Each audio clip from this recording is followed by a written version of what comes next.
Shalom, soyez bénis. Yahuwah est amour. J'appellerais cette étude sans doute quel est le ministère du prophète. Il y a longtemps, j'avais entendu Arthur Katz qui parlait du chemin du prophète, comment il était incompris, comment il était seul. Et j'ai entendu dernièrement un autre parler du même sujet. J'ai décidé d'amener le sujet aujourd'hui. J'ai une question pour vous. Qu'est-ce qu'un prophète pour vous? Voyez-vous un diseur de bonne aventure ou un diseur d'avenir, presque un médium? Si vous êtes dans une église, une assemblée quelconque, qu'est-ce que prophète pour celle-ci? Est-ce que ce ministère existe encore pour l'Église, pour vous et pour vous? Y a-t-il encore des prophètes pour vous? Et si oui, quel en est le format? Quelle image avez-vous d'un véritable prophète? Que lui donnez-vous comme boîte ministérielle? Qu'a-t-il le droit de faire ou de ne pas faire? D'être ou de ne pas être? Et votre assemblée? Pouvez-vous, courez-vous après eux, je veux dire, courez-vous après eux pour entendre votre avenir? Est-ce cela qui est important pour vous? Je veux voir un prophète, je veux savoir ce qui va se passer. Ou courez-vous après eux pour connaître une marche à suivre, afin que par Mashiach, vous pouviez vous approcher de Yahuwah, connaître un chemin? Qu'est-ce qu'un prophète? Quel rôle peut-il avoir? Et a-t-il des devoirs vis-à-vis les élus? Le prophète est-il pour vous une bouteille qu'on ouvre et d'où sort un esprit qui nous amène des paroles agréables? Voilà ce qui va t'arriver. Ah, j'ai trouvé un beau prophète sur le chemin. Une bouteille. Ou est-il un enseignant avec Mashiach en lui? Est-il les deux? Ou peut-il être seulement l'un ou l'autre? Ou peut-il encore être bien différent? Ézéchiel, sacrificateur et prophète, était captif à Babylone. Il dénonça le péché de Juda, des Juifs. Il prophétisa aussi pour les derniers temps. Prenez avec moi Ézéchiel. Ézéchiel 1. Verset 4.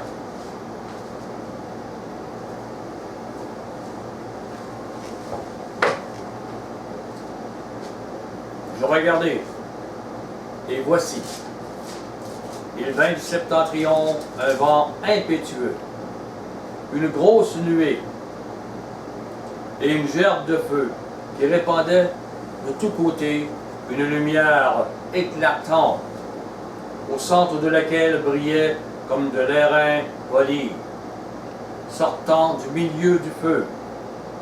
Au centre encore apparaissaient 4 animaux dont l'aspect avait une ressemblance humaine. Chacun d'eux avait 4 faces, chacun d'eux avait 4 ailes. Leurs pieds étaient droits, et la plante de leurs pieds était comme celle du pied d'un veau. Ils étincelaient comme de l'airain poli. Ce qu'appelle Ézéchiel des animaux, est-ce pour vous votre image d'un ange? qui est proche de Yahuwah. Est-ce qu'un chérubin, ça ressemble à ça pour vous? Et pourtant, c'est ici ce qui nous est démontré là. Quand je vous demande qu'est-ce qu'un prophète, est-ce que c'est vraiment la vraie image que vous avez? Est-ce que si je vous demande qu'est-ce qu'un chérubin, est-ce que c'est vraiment la vraie image que vous avez? Ou c'est autre chose qu'on vous a appris? Au verset 15, je regardais ces animaux, et voici, il y avait une roue sur la terre, et près des animaux, devant leurs quatre faces. À leur aspect, à leur structure, ces roues semblaient être en chrysolite, et toutes les quatre avaient la même forme. Leur aspect et leur structure étaient tels que chaque roue paraissait être au milieu d'une autre roue, comme un cycle dans un cycle qui tourne pour la terre, mais un autre cycle qui tourne pour vous, pour une nation, quoi. C'est vraiment ce qu'il voit là, ça dépasse l'imagination. Et en cheminant, elles allaient de leurs quatre côtés, au verset 17, et elles ne se tournaient point dans leur marche. Elles avaient une circonférence et une hauteur effrayantes. Et à leur circonférence, les quatre roues étaient remplies d'yeux tout autour. Et quand les animaux marchaient, les roues cheminaient à côté d'eux. Et quand les animaux s'élevaient de terre, les roues s'élevaient aussi. Ils allaient où l'esprit les poussait à aller, et les roues s'élevaient avec eux, car l'esprit des animaux était dans les roues. Et quand ils marchaient, elles marchaient. Quand ils s'arrêtaient, elles s'arrêtaient. Quand ils s'élevaient de la terre, les roues s'élevaient avec eux, car l'esprit des animaux était dans les roues. Et ces esprits des animaux-là, ces chérubins, ces anges, c'est Yahuwah qui leur a donné cet esprit-là. Et qui leur a donné, voilà ce qu'ils doivent faire, comment ils doivent agir. Ça a un rapport directement avec nous. Et Ézéchiel vit des choses qu'aucun autre prophète ne vit. Ézéchiel 3, au verset 12. Et l'Esprit m'enleva. Et j'entendis derrière moi le bruit d'un grand tumulte. Béni soit la gloire de Yahuwah du milieu de sa demeure. J'entendis le bruit des ailes des animaux, frappant l'une contre l'autre, le bruit des roues auprès d'eux, et le bruit d'un grand tumulte. L'Esprit m'enleva et m'emporta, et j'allais irrité et furieux. Et la main de Yahuwah agissait sur moi avec puissance. Wow! Le prophète est irrité, furieux, quand l'Esprit l'enlève. Si l'Esprit agit avec vous, aujourd'hui, s'il vous enlève avec puissance, vous attendez-vous à être irrité et furieux? Dites-vous, je suis un mauvais prophète. Parce que je ne suis pas plein de grâce et de... Qu'est-ce que vous pensez de? Pourquoi? Venez avec moi dans Ézéchiel 4. Verset 1. Et toi, fils de l'homme, prends une brique, place-la devant toi, et tu y traceras une ville. Yerushalayim, Jérusalem. Au verset 4. Puis couche-toi sur le côté gauche, mais-y l'iniquité de la maison d'Israël, et tu porteras leur iniquité autant de jours que tu seras couché sur ce côté. Je te compterai un nombre de jours égal à celui des années de leur iniquité, 390 jours. Tu porteras ainsi l'iniquité de la maison d'Israël. Quand tu auras achevé ces jours, couche-toi sur l'autre côté droit, et tu porteras l'iniquité de la maison de Juda pendant 40 jours. Je t'impose un jour pour chaque année. C'est un ordre. Il l'impose. Un jour pour un an. À quel autre prophète cela a-t-il été demandé? Le maître lui impose, lui ordonne cela. Prenez avec moi dans Galates, regardez Ézéchiel, bien sûr, et Galates 4, verset 25.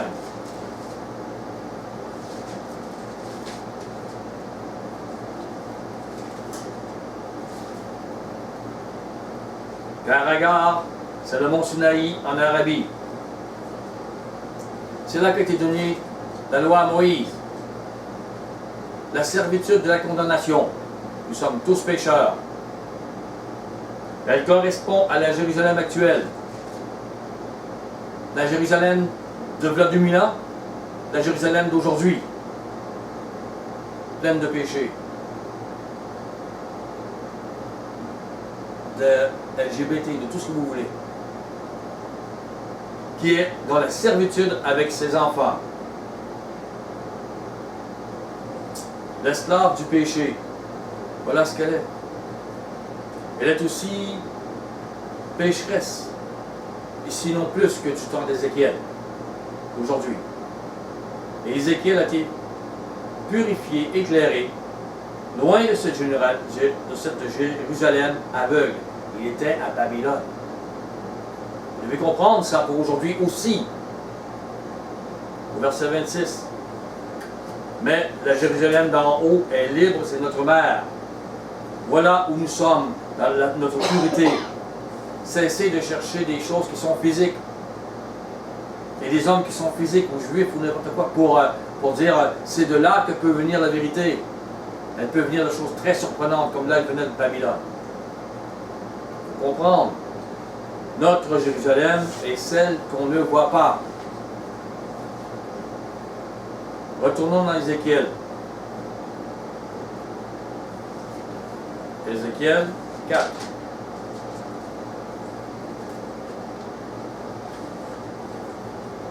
Verset 12. 4, 12. Il lui dit, tu mangeras des gâteaux d'orge que tu feras cuire en leur présence avec des excréments humains. Ézéchiel lui demande, ne fais pas cela. Et le maître, au verset 15, lui dit, il me répondit, voici, je te donne des excréments de bœuf au lieu d'excréments humains, et tu feras ton pain dessus. En lisant la Torah de son temps, ce qui avait été écrit pour Moïse et les autres prophètes, Ézéchiel ne pouvait imaginer que le chemin d'un prophète, ça pouvait être cela. Ça, il n'avait jamais vu, jamais lu. Comprenez, il peut arriver des choses encore aujourd'hui avec des gens que vous n'avez jamais vu, jamais lu. Vous dites, c'est pas ça un prophète, c'est pas ça un apôtre, c'est pas ça. Vous ne savez pas ce que sera aujourd'hui un apôtre, un prophète, un enseignant que le maître appelle pour les derniers jours. Les jours ne sont pas semblables. Le péché est semblable. Mais le maître a toujours des façons différentes d'agir. Ne liez pas ni le maître, ni les gens qui travaillent pour le maître. Ézéchiel 10, verset 2.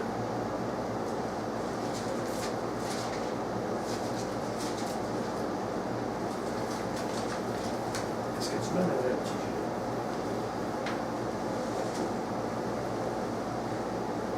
Mais Yahweh dit à l'homme, vêtu de lin, va entre les roues sous les chérubins, remplis tes mains de charbon ardent que tu prendras entre les chérubins et répands-les sur la ville.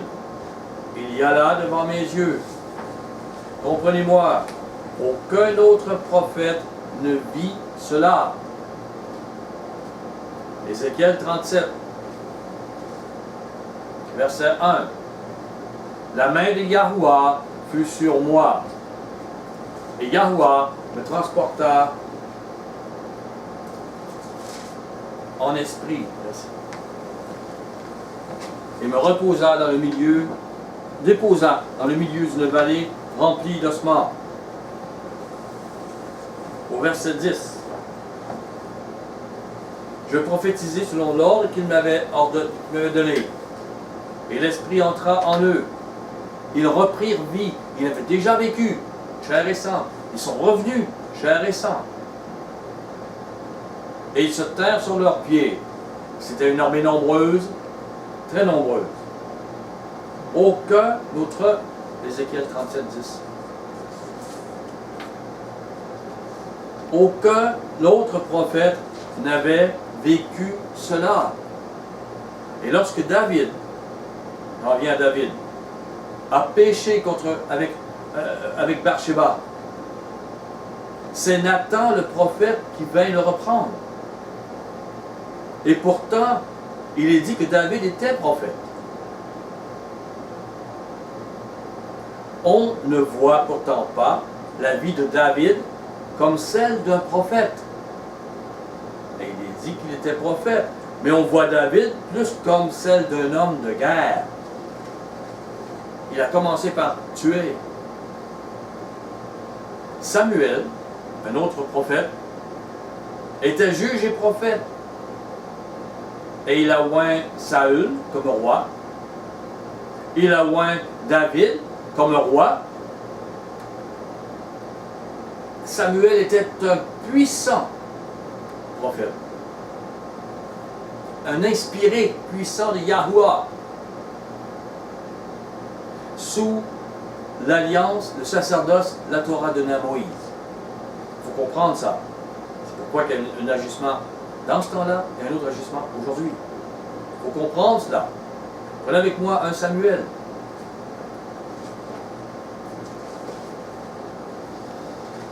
« 1 Samuel 15.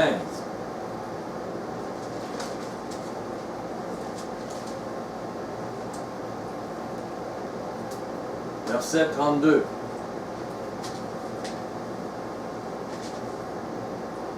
Puis Samuel dit, « Amenez-moi Agag, roi d'Amalek. » Et Agag s'avança vers lui d'un air joyeux. Il disait, « Certainement, l'amertume de la mort est passée. » Samuel dit, « De même que ton épée a privé des femmes de leurs enfants, ainsi ta mère, entre les femmes, sera privée d'un fils. » Et Samuel mit Agag en pièces devant Yahuwah à Gilgal. Ainsi a agi ce prophète. Il l'a fait devant Yahuwah et Yahuwah l'inspirait de le faire. Il tua et mit en pièces Agag. On voit Samuel comme un prophète, pas comme un homme de guerre. Un peu comme on a vu David, comme un homme de guerre, pas comme un prophète. Qu'est-ce qu'un prophète? Daniel était à la cour du roi de Babylone, encore Babylone. Il était captif à Babylone.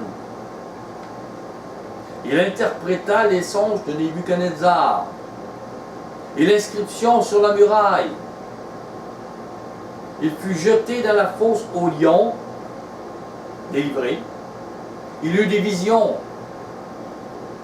C'est un homme de prière, de courage, de fidélité. Vous irez voir dans Daniel 2, verset 18 à 23, Daniel 6, verset 10 à 11, Daniel 9, verset 3 à 19.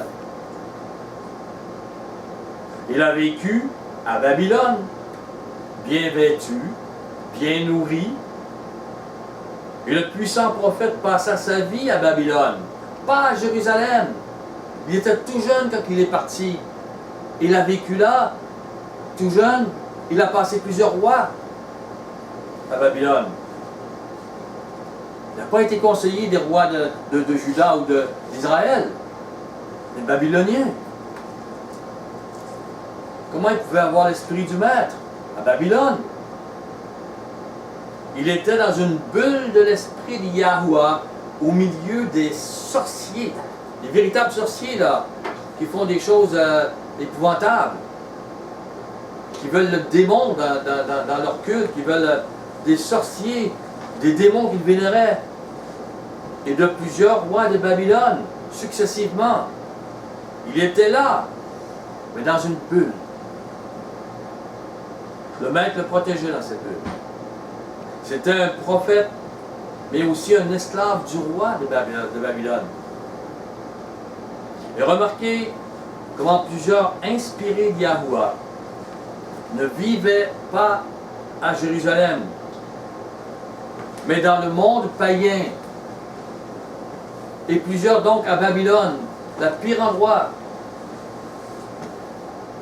Parce qu'il y avait la plus grande sorcellerie qu'il ne peut pas avoir dans le monde. Et pourtant, le plus puissant prophète du Maître était là. C'est une ironie. Il n'était pas à Jérusalem. Tellement qu'il faut comprendre que les descendants de Daniel, de Shadrach, de Anania, Michaël et Azaria, qui sont appelés Shadrach, Meshach et Abednego, ont enseigné aussi. Il y a une pureté des saints qui sont restés à Babylone, même parmi les sorciers, même parmi tous ces gens qui étaient idolâtres. Il n'y en avait pas à Jérusalem. Quand Mashiach est né, cette descendance de personnes qui savaient comment se sanctifier, être proche et avoir des visions du Tout-Puissant, venait du Moyen-Orient. Les rois mages, avec le chameau, le serviteur, puis leur argent, etc., ont risqué leur vie, ont eu des passe-droits des rois, ont eu par miracle, se sont retrouvés à Jérusalem parce qu'ils ont cru, ils ont connu, ils ont inspiré que Mashiach était né. Ils ont fait un voyage dangereux, coûteux, mais c'était leur vie, comme si leur vie en dépendait. Et ils venaient du Moyen-Orient, pas de Jérusalem. Ils savaient pour la naissance du roi des Juifs. Alors que les rabbins, les docteurs de la loi, avec leurs rouleaux qu'ils embrassaient et leurs choses qui étaient à Jérusalem, n'en savaient rien. Et ils étaient tellement incrédules et tellement sans désir de voir la volonté du Tout-Puissant et de reconnaître qu'il peut avoir, que si les mages du Moyen-Orient viennent pour voir un roi, on va aller voir c'est qui. Ils avaient peut-être une journée de marche à faire et ils ne l'ont pas fait. Ça ne les intéressait pas. Ils n'étaient pas inspirés par Yahuwah, même s'ils étaient à Jérusalem. Et pourtant, ils étaient tout près. Un roi. Après Samuel, un roi 17.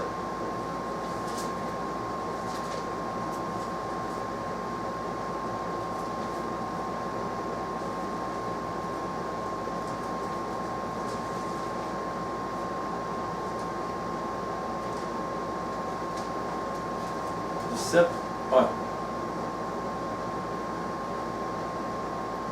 Élie de Tishbit, l'un des habitants de Galahad, dit à Akab, Yahuwah est vivant, l'Élohim d'Israël, dont je suis le serviteur. Il y aura ces années-ci, ni rosée, ni pluie, sinon à ma parole. Et la parole de Yahuwah fut adressée à Élie en ces mots. Pars d'ici, dirige-toi vers l'Orient, et cache-toi près du torrent de Kérit, qui est en face du Jourdain, et tu boiras de l'eau du Jourdain. Excusez-moi, de l'eau du torrent. Et j'ai ordonné au corbeau de te nourrir là. Il partit. Et il fit selon la parole de Yahuwah. Il alla s'établir près du torrent de Kérit, qui est en face du Jourdain. Les corbeaux lui apportaient du pain et de la viande le matin, du pain et de la viande le soir. Et il buvait de l'eau du torrent. Un prophète que les corbeaux, des oiseaux impurs, nourrissent. Ça peut être un scandale pour les religieux. Et auriez-vous, vous, sérieusement, rendu grâce pour la nourriture? Ou auriez-vous eu du dégoût? Auriez-vous fait les deux, peut-être? Parce qu'il y a toujours un peu de bave du corbeau. On nettoie un peu la viande et un peu cuire le pain. C'est plutôt spécial. Au verset 14. 1 Roi 17, 14. Car ainsi parle Yahuwah, Elohim d'Israël. La farine qui est dans le pot ne manquera point, et l'huile qui est dans la cruche ne diminuera point, jusqu'au jour où Yahuwah fera tomber de la pluie sur la face du sol. Yahuwah a dit, ne vous inquiétez pas du lendemain, de ce que vous mangerez ou vous boirez. Le maître sait ce que vous avez besoin. Mais il peut vous nourrir ou vous amener des choses qui peuvent vous surprendre. Au verset 20. Puis il invoqua Yahuwah et dit, Yahuwah, mon Elohim, est-ce que tu affligerais au point de faire mourir son fils, même cette veuve, chez qui j'ai été reçu comme un autre? Et il s'étendit 3 fois sur l'enfant.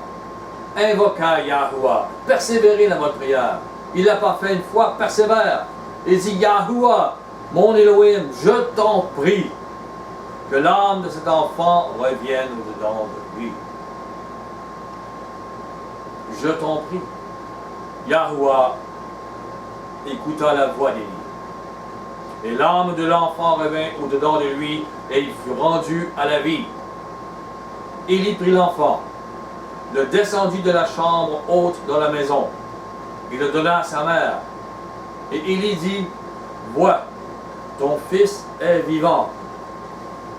Et la femme dit à Élie, oh, je reconnais maintenant que tu es un homme de Yahuwah, et que la parole de Yahuwah dans ta bouche est la vérité.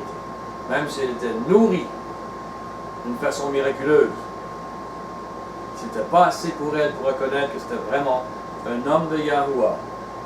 Au verset 37, excusez-moi, 2 rois, non, 1 roi 18, 37, 1 roi 18, 37. Après, ce sera 2 rois. Réponds-moi, Yahuwah.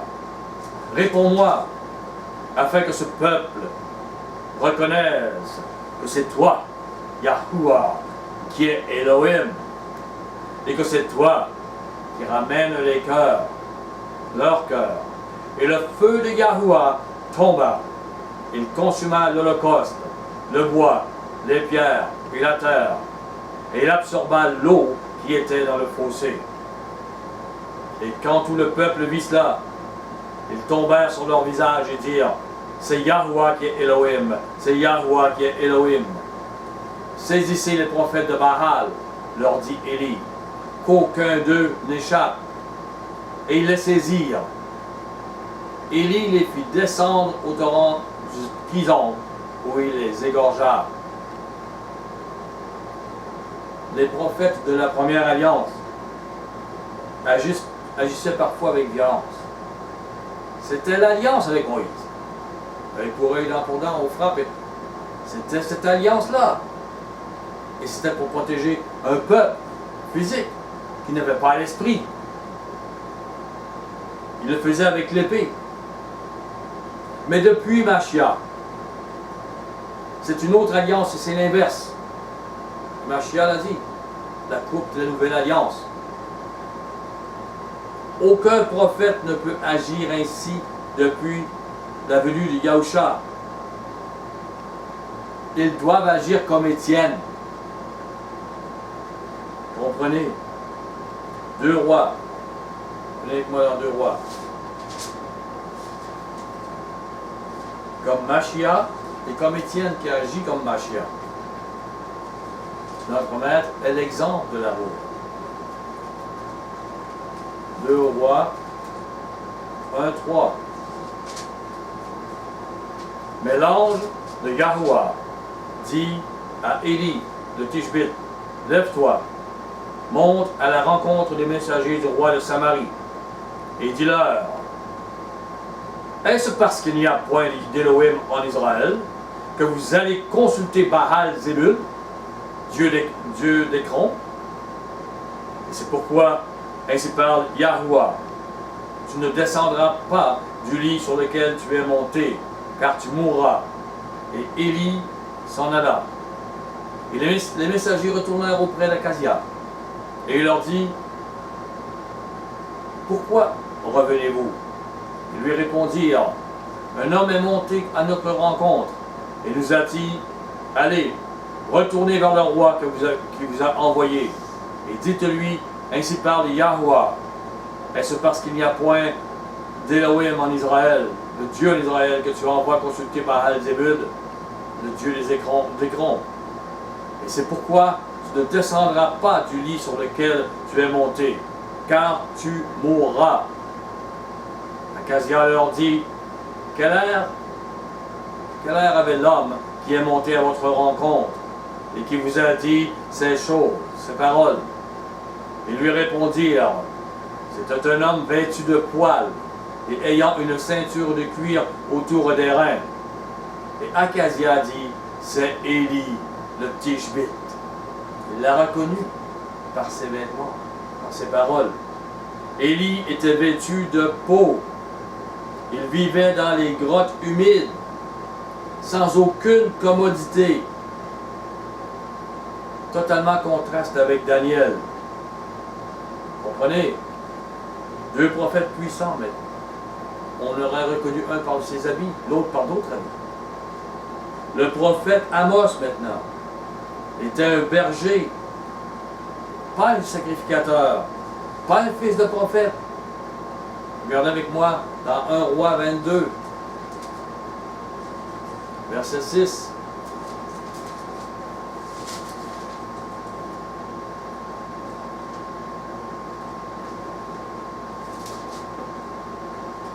Le roi d'Israël assembla les prophètes au nombre d'environ 400. Il leur dit, irai-je attaquer Ramoth en Galahad, ou dois-je y renoncer? Et ils leur répondirent, monte, et Adonai la livrera entre les mains du roi. Voici les prophètes acceptés. Ils sont dans la boîte religieuse, politique, philosophique de leur temps. Au verset 7. Mais Josaphat dit, n'y a-t-il plus ici aucun prophète de Yahweh? Josaphat voit que ce n'est pas la parole de Yahweh, c'est la parole des gens qui ont peur du roi et qui veulent plaire. Il dit, n'y a-t-il plus aucun prophète de Yahweh par qui nous puissions consulter? Josaphat sait que ces prophètes-là étaient dans une boîte. Alors, le roi d'Israël répondit à Josaphat, il y a encore un homme par qui l'on pourrait consulter Yahweh, mais je le hais. Car il ne prophétise rien de bon. Il ne prophétise que du mal. C'est Michée, fils de Jimla. Et Josaphat dit que le roi ne parle pas ainsi. Josaphat voulait l'entendre. On n'aime pas les vrais inspirés qui disent la vérité. On ne les aime pas. Ils brisent notre religion, ils brisent notre chose politique, ils brisent nos familles, ils brisent. On ne les aime pas. Le messager au verset 13. Le messager qui était allé appeler Michée lui parla ainsi. Voici, les prophètes d'un commun accord prophétisent du bien au roi. Que ta parole soit donc comme la parole de chacun d'eux. Annonce du bien. Si vous allez dans une assemblée chrétienne ou messianique aujourd'hui, vous devez dire comme ils disent. Sinon vous serez rejeté. On vous dira tais-toi. Au verset 14, Michée répondit, Yahweh est vivant. J'annoncerai ce que Yahweh me dira. Au verset 23. Et maintenant, voici, Yahweh a mis un esprit de mensonge dans la bouche de tous tes prophètes qui sont là. Là, il les insulte, là. Et Yahweh a prononcé du mal contre toi. Alors, Sédéchias, un faux prophète, fils de Cananéa, s'étant approché, frappa Michée sur la joue et dit: par où l'esprit de Yahweh est-il sorti de moi pour te parler? Et Michée répondit: tu le verras au jour où tu iras de chambre en chambre pour te cacher. Quels sont pour vous les barèmes qui décident qui est prophète, qui ne l'est pas? Puis, essayez de le mettre sur un papier, essayez de le mettre dans votre esprit. Qu'est-ce qui définit pour vous aujourd'hui un prophète? Depuis Machia. Puis, prenez ce que vous avez pensé d'un prophète et mettez-le sur Jean-Baptiste. Mettez-le sur Jean-Baptiste. Jean-Baptiste prépara le peuple à se repentir dans l'expectative du Messie. Il va arriver le Messie. Il annonça le Messie. Il fut nommé prophète. Le même dit le plus grand prophète. Mais il n'a pas fait de miracles, de prodiges. Les gens n'allaient pas vers lui pour savoir leur avenir. Pourtant, Machia le nomme prophète. Est-ce qu'il entre dans ce que vous avez écrit d'où vous pensez le prophète? Prenez avec moi Acte 6.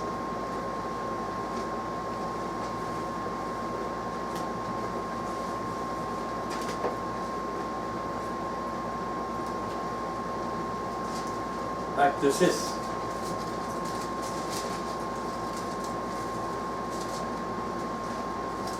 Verset 8.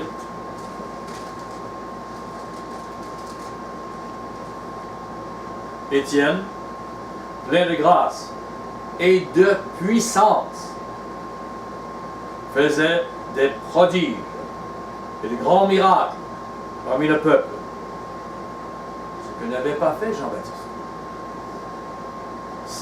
Chapitre 7, verset 51. Acte 7, 51. Homme au cou raide, incirconcis de cœur et d'oreille, vous vous opposez toujours au Saint-Esprit. Ce que vos pères ont été, vous l'êtes aussi. Ça, c'est Étienne qui parle aux gens religieux de son temps à Jérusalem. Au verset 55. Mais Étienne, rempli de l'Esprit, du Saint-Esprit, et fixant les regards vers le ciel, vit la gloire de Yahweh et Yahusha debout à la droite de Yahweh.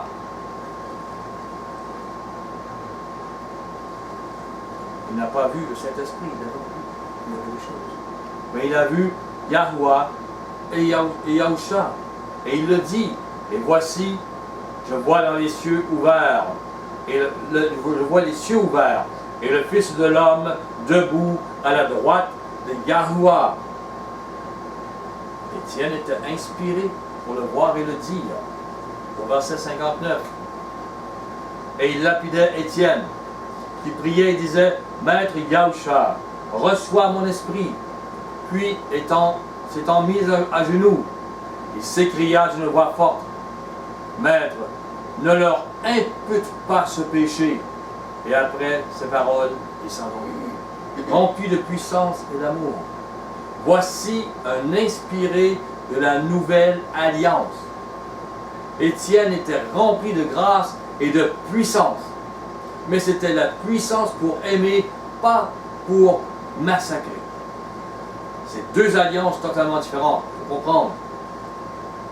Acte 11. Acte 11, 27. 11, 27. En ce temps-là, des prophètes descendirent de Jérusalem à Antioche. L'un d'eux, nommé Agabus, se leva et annonça par l'Esprit qu'il y aurait une grande famine sur toute la terre. Elle arriva en effet sur Claude. Acte 21. Acte 21, 8.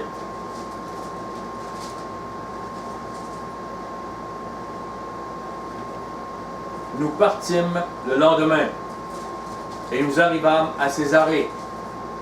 Étant entrés dans la maison de Philippe, l'évangéliste, qui était l'un des 7, nous logeâmes chez lui. Vous voyez, c'était un des 7 diacres, le premier diacre qui avait été consacré dans l'Église. Étienne en était un, lui en était un, et en même temps il était évangéliste, parce qu'il enseignait ce qu'il apprenait, ce qu'il avait appris, rempli d'esprit. Il avait 4 filles vierges qui prophétisaient. Philippe, le diacre, l'évangéliste, avec 4 filles qui étaient très certainement soumises à lui, qui étaient très certainement pures, vierges, remplies d'esprit, prophétesses. Je répète ma question. Qu'est-ce qu'un prophète ou une prophétesse pour vous? Qu'est-ce que c'est aujourd'hui? Je dirais, ne mettez pas, ne cherchez pas à mettre des inspirés dans des boîtes, dans des balises bien définies. Mon pasteur m'a dit c'était comme ça un prophète. Mon église a dit c'était comme ça un prophète. Ne faites pas ça. Comprenez l'inspiration qui est donnée. La lumière et la parole qui devient vie. Au niveau de cette parole, dites-vous, ah, la vérité est là, parce que la parole est là. N'enfermez pas à les inspirer.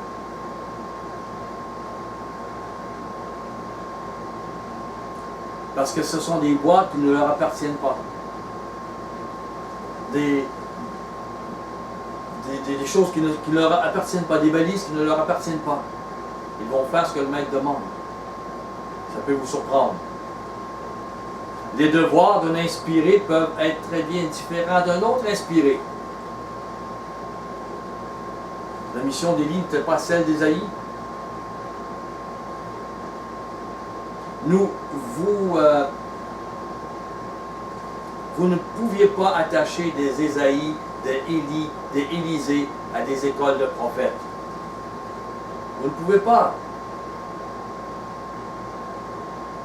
Et comme tous ne sont pas apôtres, certains vont vous dire, nous sommes tous appelés à être prophètes. C'est écrit, tous ne sont pas apôtres, tous ne sont pas prophètes non plus. Il faut comprendre, on a chacun, on est différents.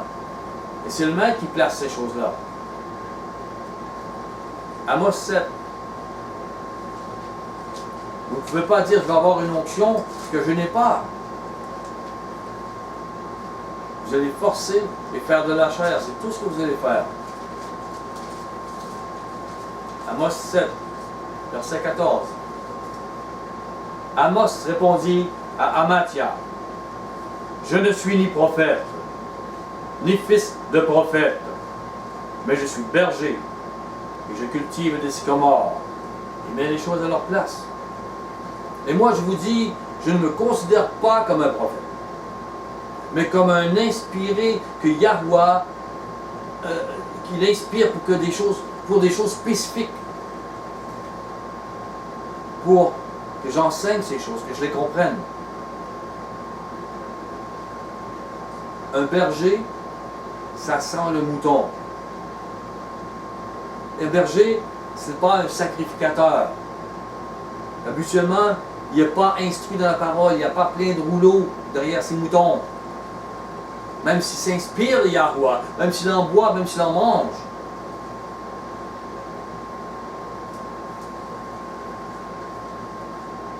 Amos était berger. David était berger. Prenez avec moi 1 Corinthiens 1. Yahweh ne choisit pas toujours des grands dans des universités ou dans les... Non. 1 Corinthiens 1, verset 26.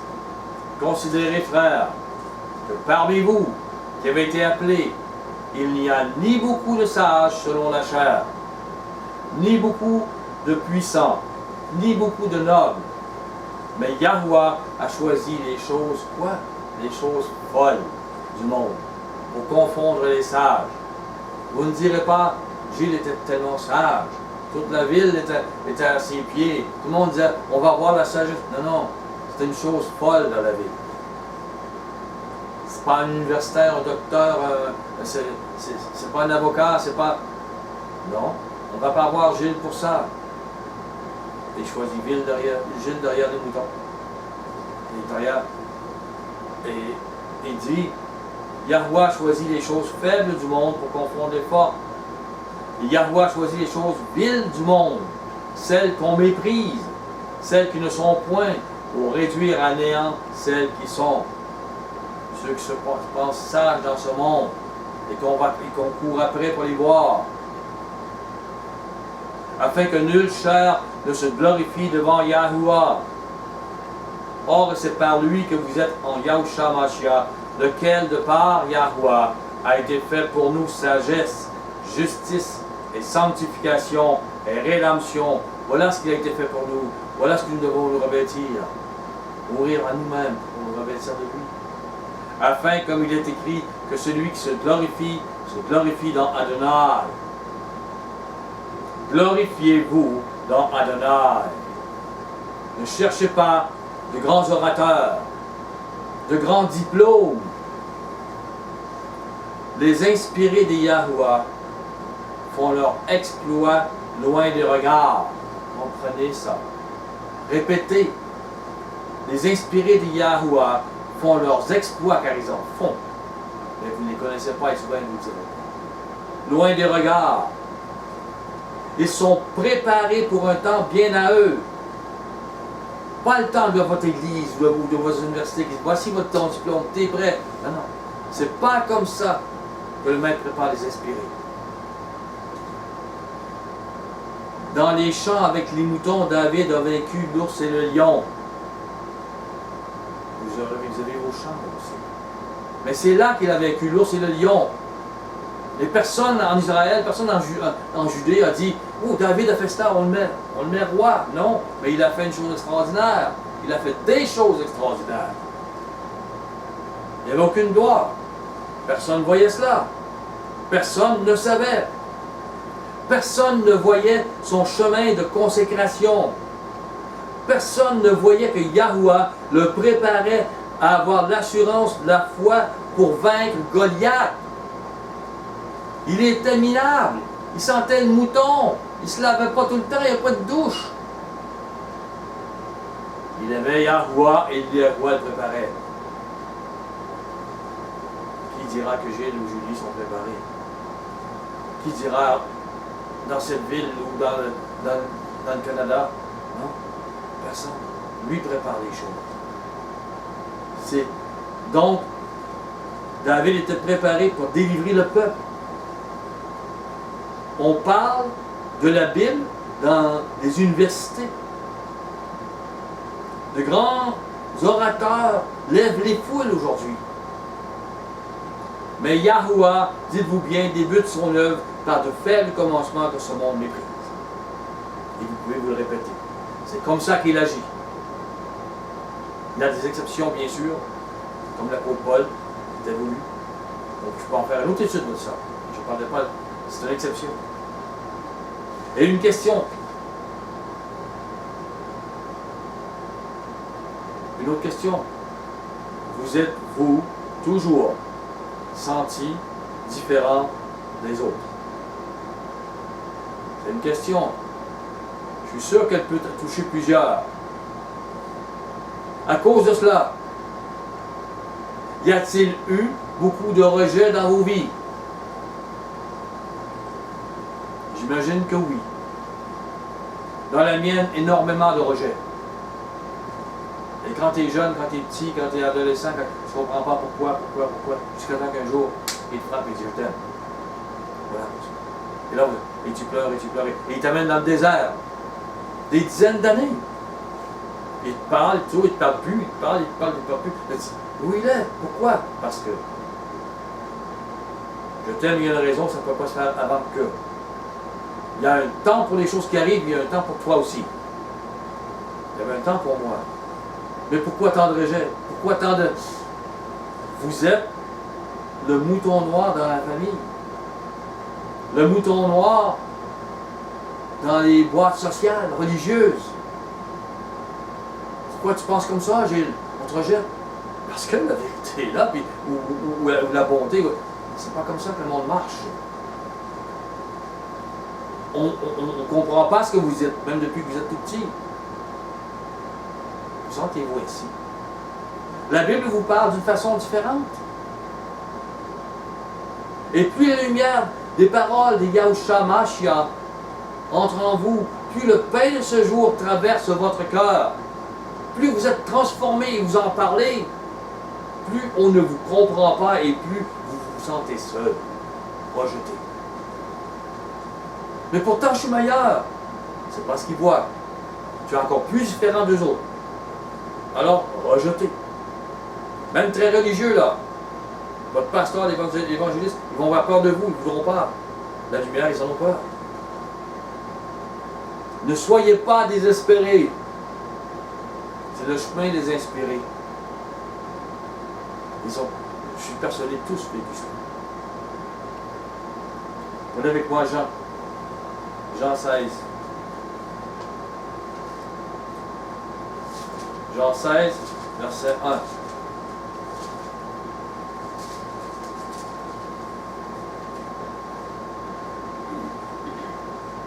Je vous ai dit ces choses, afin que ne soit pas pour vous une occasion de chute.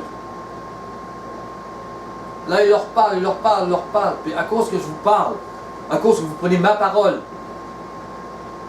je vous le dis, vous vous sentirez rejeté.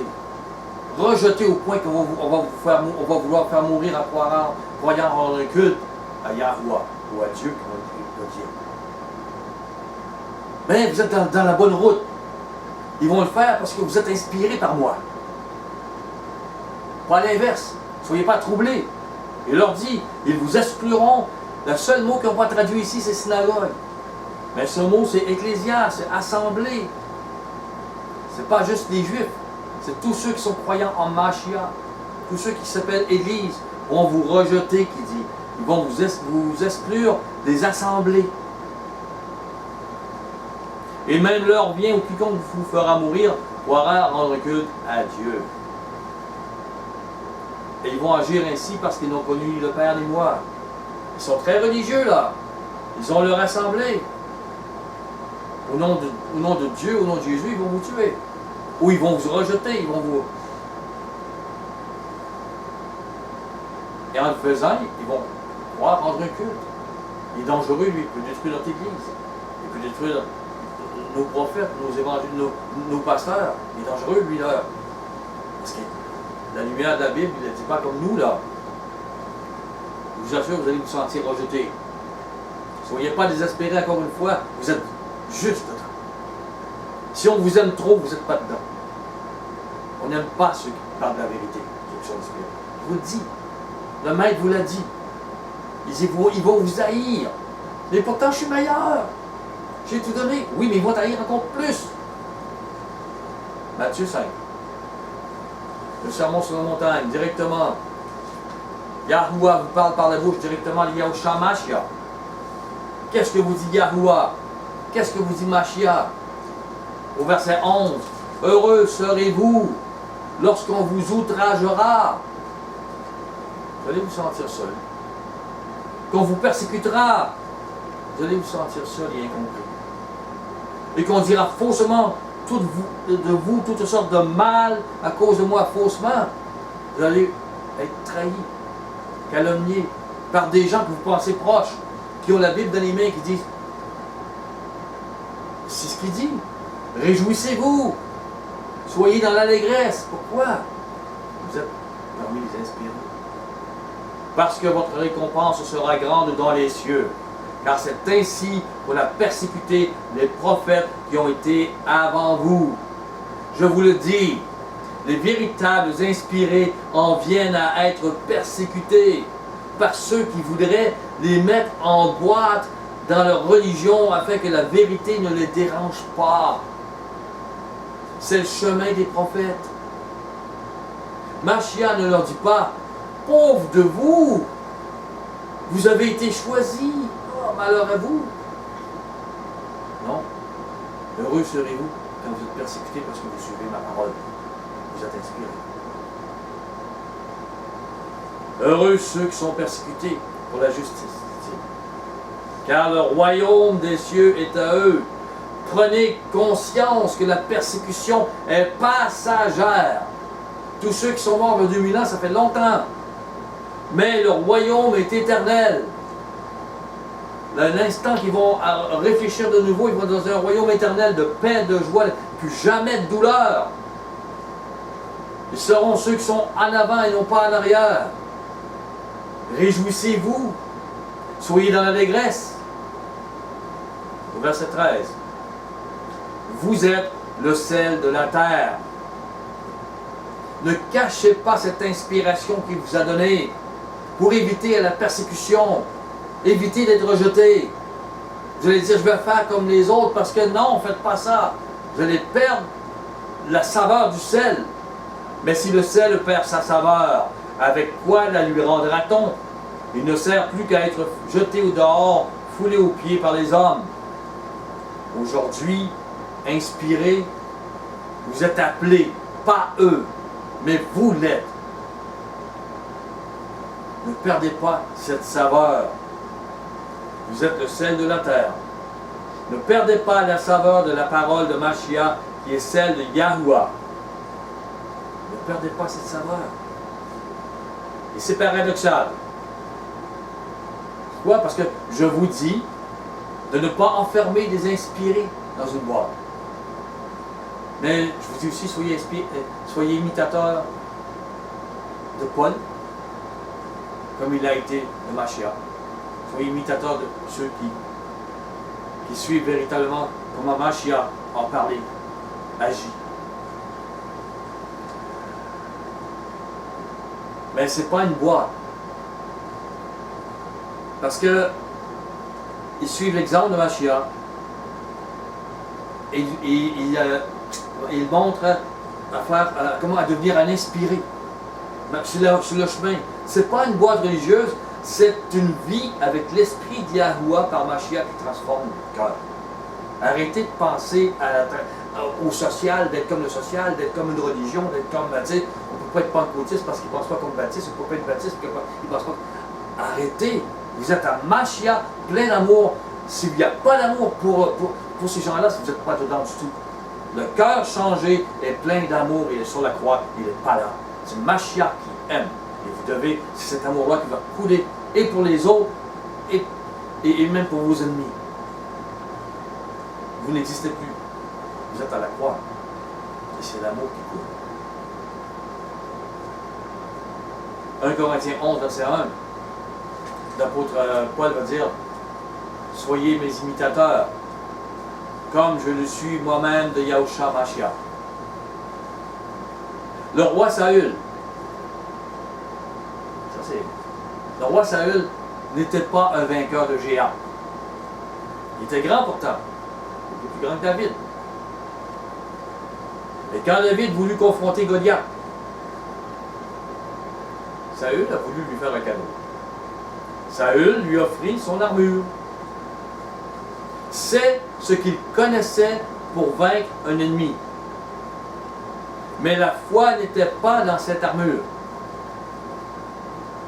Les géants, et remarquez, David ne s'est pas battu avec l'armure, mais il a pris sa propre façon que le maître lui a dit, voici comment tu as vaincu l'ours de lion, voici comment tu vas le vaincre. On prend le fond. On prend, voilà, pour des soldats,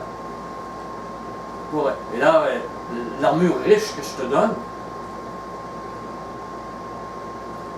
Donc la foi n'est pas dans cette armure. Les géants ne sont pas vaincus donc par ce genre d'armure. Et d'ailleurs, Saül en aurait sûrement fait une gloire. Il aurait dit, c'est à cause de mon armure que David a vaincu le géant. On peut voir l'armure de Saül aujourd'hui comme les religions bibliques. Leur religion, c'est leur armure qu'on pourrait voir. Et elles voudraient qu'on mette cette armure de leur religion sur notre dos et se glorifier de nous, de toutes les victoires que vous pouvez avoir. Saül, c'est comme ça qu'il sans doute qu'il a mis, même mon armure, j'en tire la gloire. Vous allez dans une religion, fais comme on dit. Si tu fais une victoire, ça sera nous qui aurons la gloire. Voilà. Aussi, à part David, dans l'équipe de Saül, il n'y a jamais eu de vainqueur de géant. Alors que lorsque David fut roi, plusieurs s'inspirèrent de sa foi et vainquirent des géants. Prenez avec moi 2 Samuel. C'est pas la même équipe, c'est pas la même armure, c'est pas la même façon d'agir. 2 Samuel 21, verset 15. Et ces choses sont répétées dans 1 Chronique 20, verset 4 à 8. Elles sont réelles.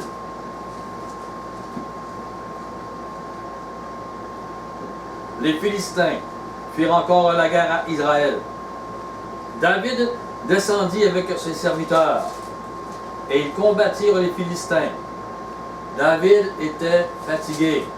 Peut-être qu'il était rendu plus vieux. On n'est plus un jeune homme. On veut être là. On a la foi, mais on n'a plus l'énergie qu'on avait. C'est 2 Samuel 21, 15. Maintenant, je suis rendu à 16. Et Jishbi Benob, l'un des enfants de Rapha, et les enfants de Rapha, c'est des géants, comme Goliath, c'est tous des géants. Il a eu la pensée de tuer David. Il a vu que David était fatigué. Il avait une lance du poids de 300 cycles d'airain. Il était ceint d'une épée neuve. Abishai, fils de Tserujah, vint au secours de David. Il frappa le Philistin et le tua. Alors les gens de David jurèrent en lui disant, « Tu ne sortiras plus avec nous pour combattre. Tu n'éteindras pas la lampe d'Israël. » Car la foi, ils croyaient une puissance qui venait par leur roi. Et ils ont dit, il ne faut pas que tu meurs. Il y eut encore, après cela, une bataille à Gob avec les Philistins. Alors, Shibékai, le Hushatite, tua Saph, qui était un des enfants de Rapha, un autre géant. Il y eut encore une bataille à Gob avec les Philistins. Et Elkanan, fils de Jaéré-Orégim, de Bethléem, tua Goliath de Gath, qui avait une lance dont le bois était comme un anseau de tisserand. C'était un autre géant. Là, il tuait des géants, là. David n'était pas là. Il devait le faire. Et il l'a fait par la foi. Il y eut encore une bataille à Gath. Il s'y trouva un homme de haute taille, qui avait 6 doigts à chaque main et chaque pied, 24 en tout, et qui était aussi issu de Rapha. Il jeta un défi à Israël, comme Goliath avait fait. Et Jonathan, fils de Shimei, avant ça, dans le temps de Saül, il n'y a pas un homme qui disait, je vais aller battre Goliath, tu vas voir, c'est fini. Ils tremblaient avec leur armure, sans foi. Et voilà qu'avec David, l'armure de la foi, les géants vont tomber. On le sait. On l'a vu. Et plus qu'ils en tombent, plus qu'ils vont en tomber. Il jette un défi à Israël. Malheur à lui, n'est-ce pas? Parce que David était trop vieux, peut-être fatigué. Mais Jonathan, fils de Shimea, frère de David, le tua. Ces 4 hommes étaient des enfants de Rapha, de Hagat, des géants. Ils périrent par la main de David et par la main de ses serviteurs. Voilà ce que votre foi fait. Voilà ce que vos victoires font. Voilà ce qui est arrivé quand David a été préparé. Il était préparé alors que personne ne pouvait savoir. Il se consacrait alors que personne ne pouvait savoir. Votre vie est comme cela aujourd'hui. Et peut-être que vous allez servir juste dans le monde à venir.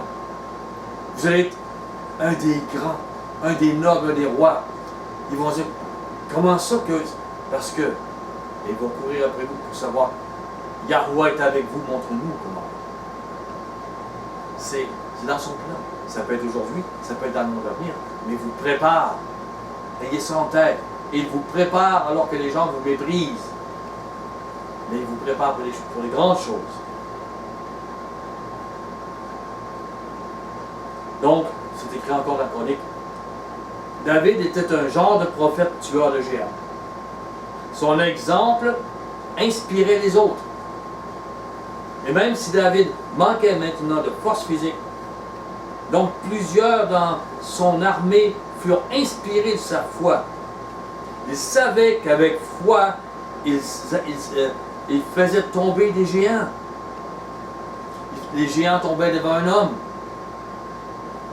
Ils se sont mis à croire à la puissance de Yahuwah et ils agirent en conséquence.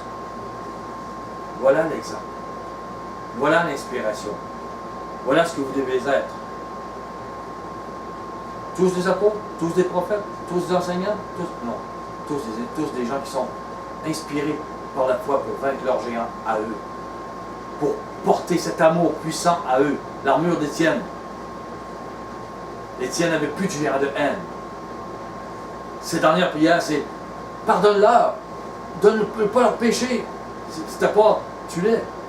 C'était les vainqueurs de la haine, les géants de la haine que Satan envoyait étaient vaincus. Vous devez être inspirés, les vainqueurs par la foi de géants de haine. 2 Pierre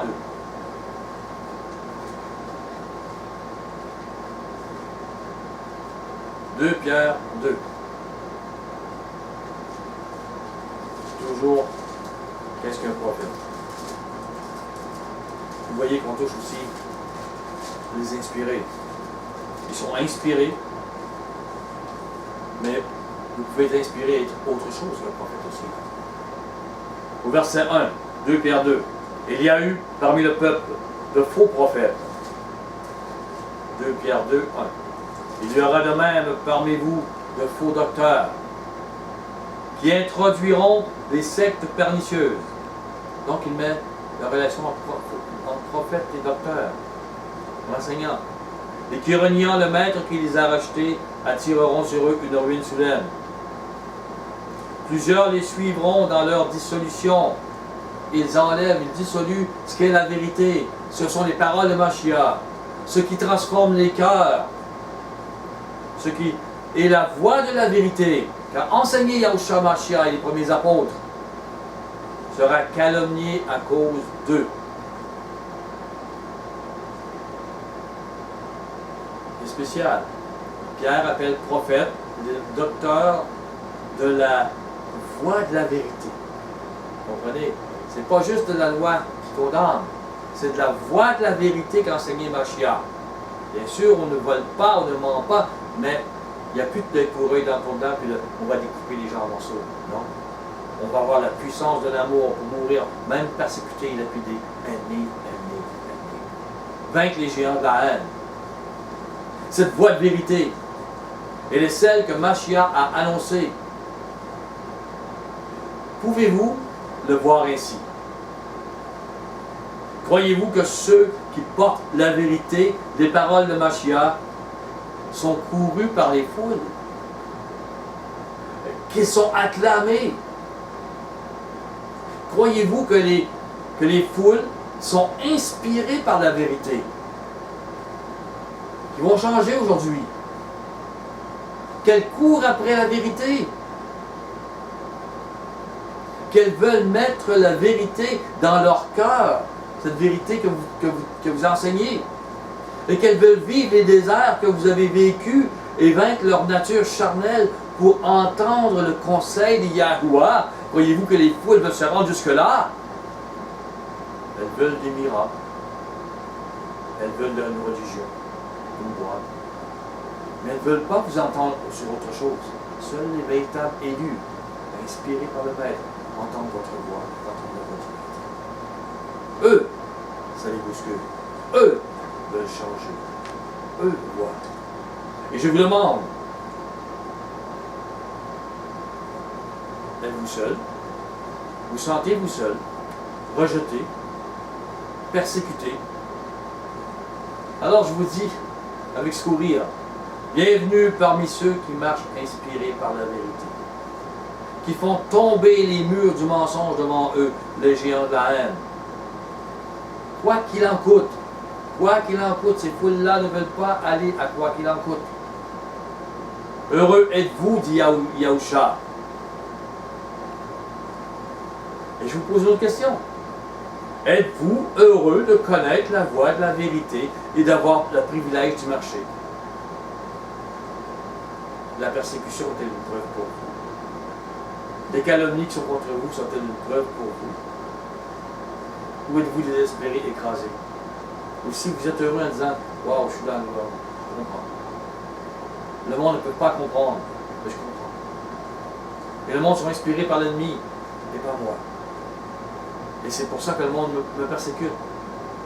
Si vous ne marchez pas avec la Bible, mais si vous marchez vraiment avec les paroles du Maître et qu'on vous persécute, soyez heureux. 2 Pierre 1.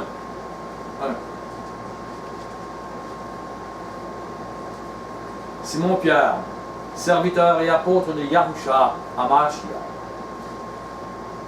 Il parle spécifiquement à quelqu'un, à ceux, c'est des élus, à ceux qui ont reçu en partage une foi du même prix que la nôtre, par la justice de notre Adonai et du Sauveur Yahusha HaMashiach. À ceux qui ont une foi. Et Paul dira une foi agissante dans l'amour. Comprenez, cette foi, où est-ce qu'elle mène? Elle fait tomber les géants de la haine. Cette foi qu'a portée Yahusha, qui font tomber les géants de la haine du mensonge.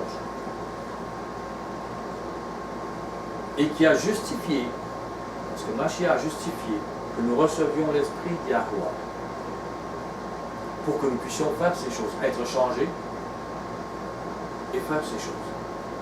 2 Pierre 1, verset 3. Maintenant, ce qu'il va dire là, c'est géant. C'est le chemin, la route, comme on peut lire 1 Corinthiens 13, comme on peut lire Galates 5, 22. On parle du chemin, des émotions. C'est toujours le chemin des émotions du cœur. On parle des fruits de l'esprit, c'est les émotions du cœur. On parle de Corinthiens 13, c'est les émotions du cœur. Elles sont changées, elles ne sont plus selon ce monde. Voilà la victoire. Voilà ce qui est inspiré, voilà ce qui fait tout tomber. Fait tomber les ténèbres. Les ténèbres n'aiment pas ça. Vous devenez lumière. Vos émotions ressemblent à celles de Yahusha HaMashiach, à celles de Yahuwah. Vous devenez lumière.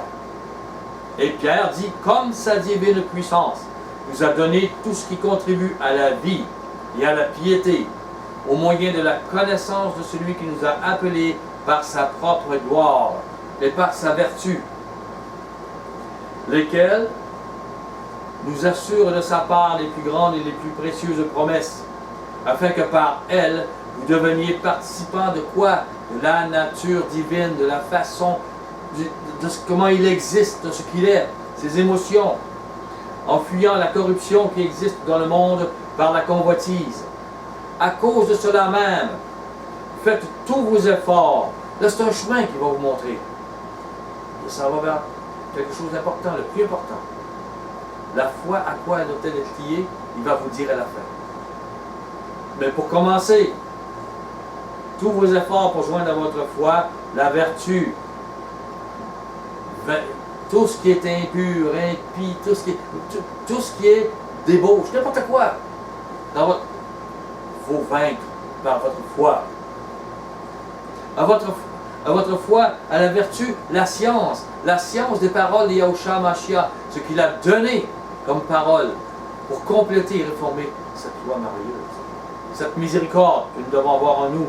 À cette science, la maîtrise de soi, parce que je vous assure, vous devez maîtriser les vertus, maîtriser les paroles qui vivent en vous, de Mashiach, la maîtrise de soi selon ces choses, ce barème. À la maîtrise de soi, la patience. Soyez patient et persévérant dans ce chemin. À la patience, la piété. La piété, c'est pas seulement le culte, c'est pas seulement les prières, c'est pas seulement, c'est arriver avec la foi, à vaincre ce que vous êtes, mourir vous-même, à toutes les choses, vivre cette vertu-là, vivre la science des paroles de Mashiach, la maîtrise de soi devant toutes ces choses-là, cette patience, ça vous amène à la piété. La piété, c'est le lien que vous avez avec Yahuwah tout le temps. En prière, bien sûr, le culte, bien sûr, mais en tout temps. Le lien que vous avez, les réponses que vous avez pour... Vous avez la piété, vous avez son esprit qui vous inspire. À la piété, il y en a qui ont traduit l'amitié, mais l'amour fraternel. L'amour fraternel qui fait dire aux autres, ils sont disciples de Yahushua Mashiach à cause de l'amour qu'ils ont. Et il va plus loin encore. Pourquoi? Parce qu'à l'amour fraternel, l'amour. Pourquoi? Parce que c'est facile pour mon frère, ma soeur qui m'aime, qui lit la Bible comme moi, de dire « Ah, je te pardonne, je te lave les pieds, ah, je t'aime. » Mais le voisin qui ne m'aime pas, qui brise mes vitres, qui brise mes fenêtres, qui ont battu mon fils, l'aimer, c'est pas pareil. L'amour de tous ceux qui vous haïssent, qui vous maltraitent, l'amour véritable, là. Vous aimez votre fils, vous aimez aussi votre voisin. L'amour. Ça, c'est la victoire. Votre foi et l'amour qui font tomber les géants de la haine, qui font tomber les géants des ténèbres. L'ennemi ne va pas vous aimer, mais vous avez la victoire. Vous avez la victoire comme ça. Et c'est pourquoi il continue. Car si ces choses sont en vous, c'est un chemin là. Et ils sont avec abondance. Elles ne vous laisseront point oisifs ni stériles pour la connaissance de notre Adonai Yahushua Mashiach. Il va vivre avec vous, il va être en vous. Et vous allez l'entendre pour vous conduire dans cette vie. Mais celui en qui ces choses ne sont point, si vous êtes encore, vous n'avez pas de vertu, pas de patience, si vous n'avez pas d'amour, alors vous êtes aveugle. Il ne voit pas de loin, dit-il. Il a mis en oubli la purification de ses anciens péchés. C'est pourquoi, frères, appliquez-vous d'autant plus à affermir votre vocation dans cela, votre élection, car en faisant cela, vous ne broncherez jamais. Il vient de vous donner le chemin pour ne pas broncher. C'est ainsi, en effet, que l'entrée dans le royaume éternel de notre Adonai, Yahushua et Sauveur Yahushua Mashiach, vous sera pleinement accordée. Et Pierre lui dit, voilà pourquoi je prendrai soin de vous rappeler ces choses. Pourquoi? Parce que c'est le chemin de vérité et de vie. Bien que vous soyez sachiez et que vous soyez affermis dans la vérité présente. Soyez affermis dans la vérité présente. Dites-vous bien que si vous avancez dans la foi des paroles de Mashiach, la victoire est à vous. C'est à partir de la foi, en passant par la vertu, la science, la connaissance, la maîtrise de soi, la piété, l'amitié fraternelle que vous allez arriver à l'amour. Ce n'est pas un chemin en disant « Ah oui, non. Votre chair ne veut pas aimer comme cela. Vous devez la vaincre. Il vous donne comment la vaincre. Avec votre front. Ce n'est pas l'amour d'une religion. C'est l'amour qui vous donne véritable. Mais, si vous n'avancez pas en cela, vous reculerez. Et la défaite pourrait poindre à l'horizon. Soyez vainqueurs. Un serviteur de Yahuwah et de Yahusha, prophète ou non, car je dis, tous ne sont pas prophètes. Un enfant de Yahuwah, un appelé à devenir son enfant, doit participer à sa nature. Donc à ses pensées, ses émotions, ses vertus, ses motivations. Alors il entrera dans le royaume. Il deviendra à son image. Yahuwah nous donne la foi. Nous devons attacher cette foi, lier à cette foi les vertus que nous avons vues en Yahusha. La science qu'il nous a enseignée, la maîtrise de soi, selon le niveau de ces vertus, de cette science. Lisez le sermon sur la montagne et vous verrez cette science merveilleuse. La maîtrise de soi, la patience. Vivre et posséder la science et les vertus de Yahuwah, enseignées et vécues par Mashiach. Nous avons l'image. Ça exige une grande patience dans ce monde de folie, de haine, d'irritation. Ce monde qui vous amène à la folie, à la haine et à l'irritation tout le temps. Lorsque ces choses deviennent davantage maîtrisées en vous, vous devez maîtriser et prendre le plus grand soin, le plus grand plaisir à être toujours en prière, toujours en lien, en gratitude, en remerciement. Vous avez une claque sur le visage, remercie. Vous frappez l'orteil, remercie. Merci pour tout, en remerciement à votre maître, Yahuwah. Donc la piété n'est pas seulement faire une petite prière et un culte. Elle est ça, elle est une vie. Vous devez vous revêtir de cette nature. Vos raisonnements sociaux, religieux, philosophiques, étant toujours humains, si vous n'êtes pas changé. Ce qu'ils pensent d'une religion qui les sauve, les gens. La vérité, ce n'est pas une religion. La vérité exige la transformation totale de votre cœur. C'est de ça que parlent les apôtres, c'est le centre. C'est de ça que parle Mashiach, c'est le centre. Cette nature nous amène à un amour fraternel sincère. Cet amour fraternel a un amour même pour nos ennemis, comme je le disais. Et ce sera sincère, parce que vous comprendrez que le maître dit, j'enlève la poudre à ton œil. Tu sais, il dit, pardonne à l'autre qui a une paille. Même si ne te crois plus. Ce n'est pas juste parce que tu es juste. Tu es juste parce que moi, je t'ai aimé, je t'amène à te revêtir de moi. Ceux qui ne prennent pas ce chemin, qui gardent la nature de ce monde inspiré par Satan, sont incrédules devant ce que je dis là, sont moqueurs devant le message.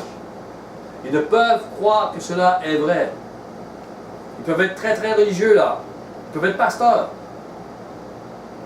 mais que nous devons nous revêtir de la nature de Yahuwah. 2 Pierre 1, verset 8. Car si ces choses sont en vous, disait, et ils sont avec abondance, elles ne vous laisseront pas oisifs ni stériles pour la connaissance de notre Adonai Yahushua Mashiach. Et je le répète encore au verset 9, si ces choses ne sont point en vous, vous êtes aveugles. Vous n'aurez pas le royaume. La purification des péchés du cœur, des actes physiques, suivent cette purification. La repentance selon les paroles de Mashiach. Si vous n'avez pas la nature de Yahusha, qui est celle de Yahuwah, si vous n'avez pas la nature de Yahuwah en vous, donc, vous êtes aveugle. Aussi religieux que vous puissiez l'être.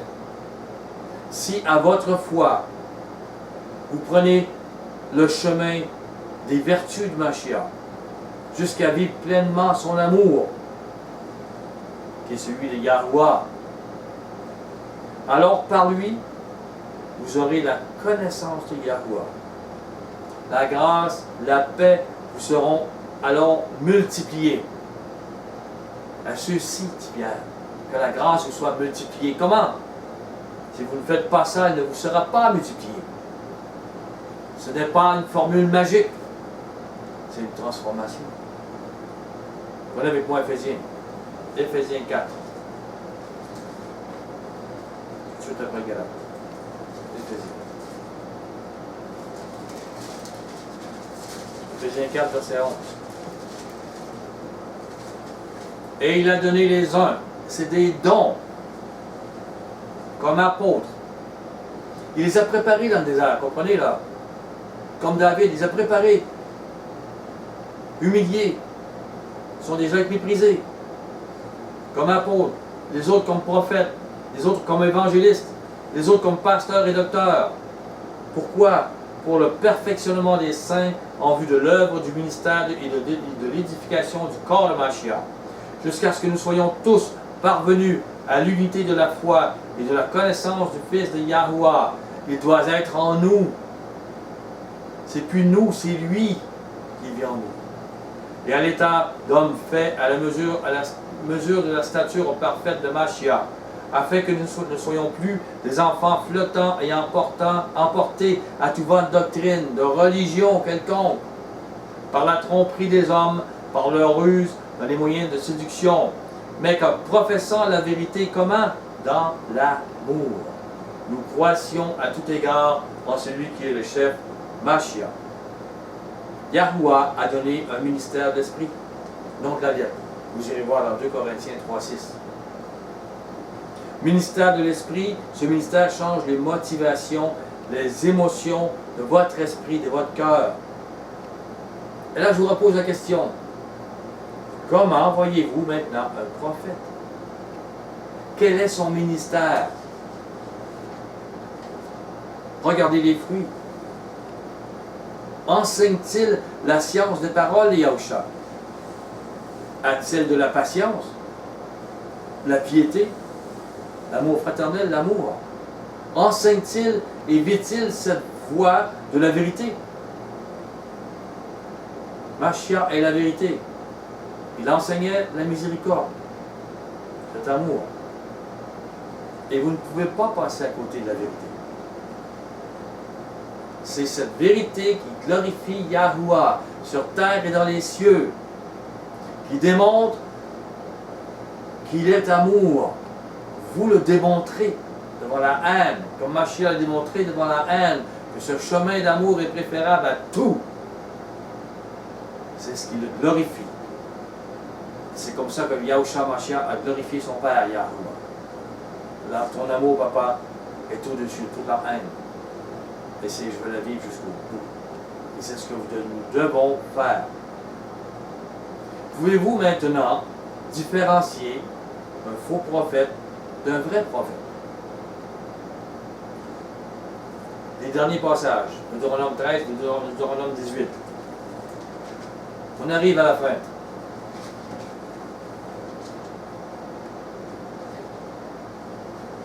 Mais c'est tellement important, enrichissant.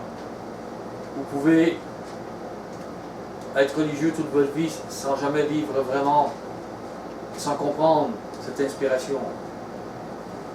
C'est important. La transformation de votre cœur. Deutéronome 13, verset 1. S'il s'élève au milieu de toi un prophète ou un songeur qui t'annonce un signe ou un prodige, et qu'il y ait accomplissement du signe et du prodige. Comprenez, il y a accomplissement. Il a dit quelque chose, c'est arrivé, dont il t'a parlé, en disant, allons après d'autres dieux, des dieux qu'on ne connaît pas, et suivons-les. Allons après les cocos, les lapins, les stères. Allons après le Père Noël et les sapins de Nimrod. Allons. Et on va dire que c'est... allons après les bouts d'or.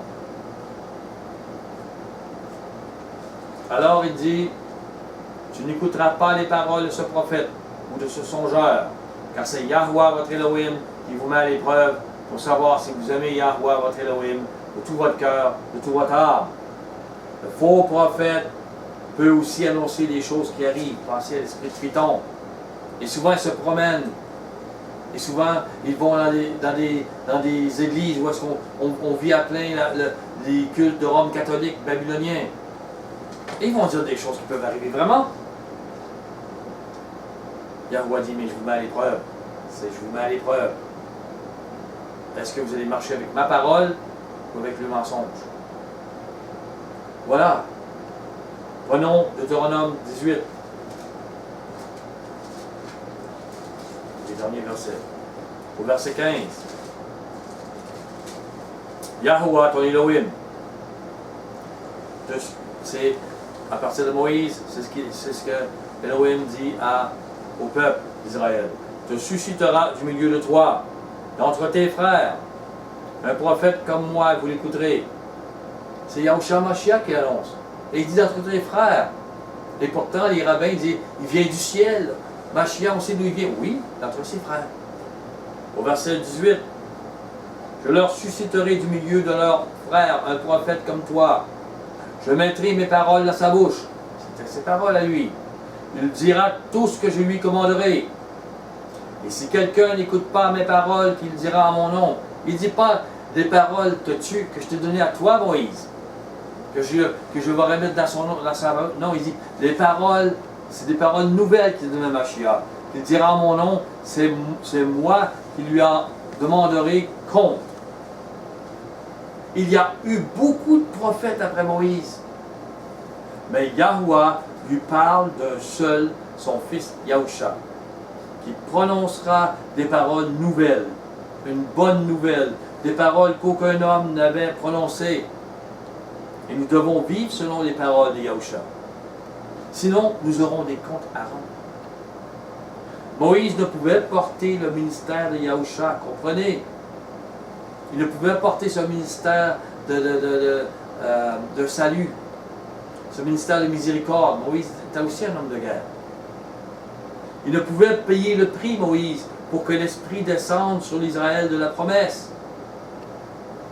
Mashiach a annoncé la voie de la vérité, celle qui délivre de la condamnation, cette science de la miséricorde qui triomphe du jugement et qui fait tomber tous les géants devant nous. Soyez bénis, je vous aime.